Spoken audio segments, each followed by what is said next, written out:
Hi everyone, I've met some of you but not all of you. So those of you who I haven't met, I'm Jasmine. I'm the artistic designer for Threepenny. So lovely to sort of not really see you.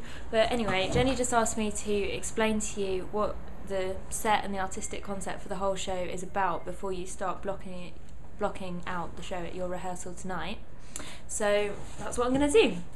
Right, basically, I'll describe it physically first. You've got these three massive billboards at the back of the stage. They're in a sort of, they're arranged in a sort of semi-hexagon to mirror the sort of front of the stage.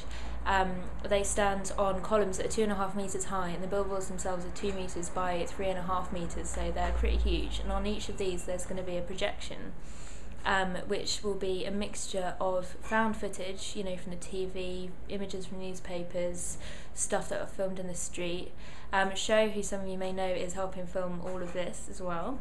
And then some of it will be stage footage that we're going to be filming in a few weeks' time, on the 5th and the 12th of December. So it's going to be a sort of montage of those two types of footage, and that's going to be all about, it's theatrical imagery. They're on billboards, they've got sort of dressing room lights down the columns. It's the language of advertising and materialism, the media, glamour. And it's all sort of combined in this sort of satirical montage. It makes you think. It's sort of like the films of Jean-Luc Godard, who some of you may know. He's very influenced by Brecht himself, so I'm taking him as my inspiration behind the actual images that you'll be seeing on the billboards. And then the rest of the set is it's sort of made up of these three sculptures, I suppose. They're sculptures that are very modernist. They're sort of the epitome of modernist sculpture. You've got the cube, 80 centimetres cubed. It's, I don't know, it'll come almost up to your waist if you're really short.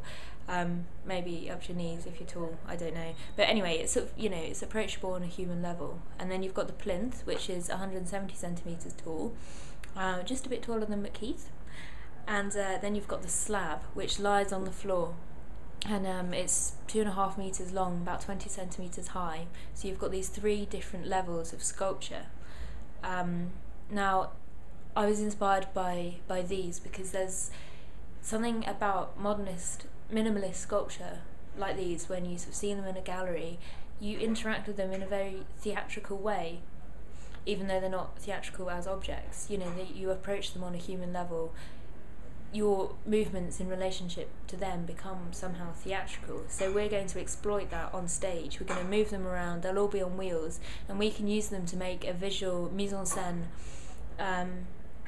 for every scene to show the power structure. So they'll be in a certain arrangement at the start of the scene to show who's in power at the start of that scene, and then it'll all get rearranged throughout the scene, and then you'll see at the end who's in power at the end. So that's the point of these three sculptures, and then their sort of theatricality will sort of feed into the billboard imagery at the top, but at the same time they're in conflict with each other. There's postmodern montage imagery, very pop culture on the billboards themselves, and then these sort of bleak, austere, minimal sculptures on the stage floor. So that conflict will always be there, but at the same time it's you, the actors and characters, who are going to draw them together and make them relevant to each other. They'll be painted white. Everything on the set is going to be white columns, white billboards. Just think about if Apple designed a stage set. That's what I want to happen. So just bear that in mind as well. I think that's pretty much all I've got to say about the set for today. So just bear those things in mind when you're blocking. Think about how power can be shown using these three levels. Remember, it's 170. You'll be able to climb on top of it. 80 centimetres, you can definitely climb on top of that. And then this slab that's big enough for 2 or 3 people even to climb on, to walk on, stand on.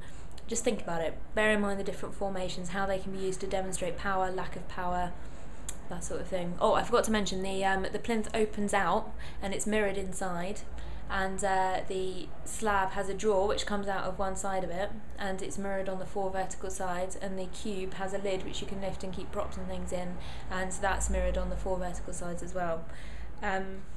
If you speak to Rebecca Kiggin, she'll tell you more about the costumes and things like that. We had a chat about that last night. And I think that's all I've got to tell you today. So have a really great rehearsal, and let me know how it goes. Thank you.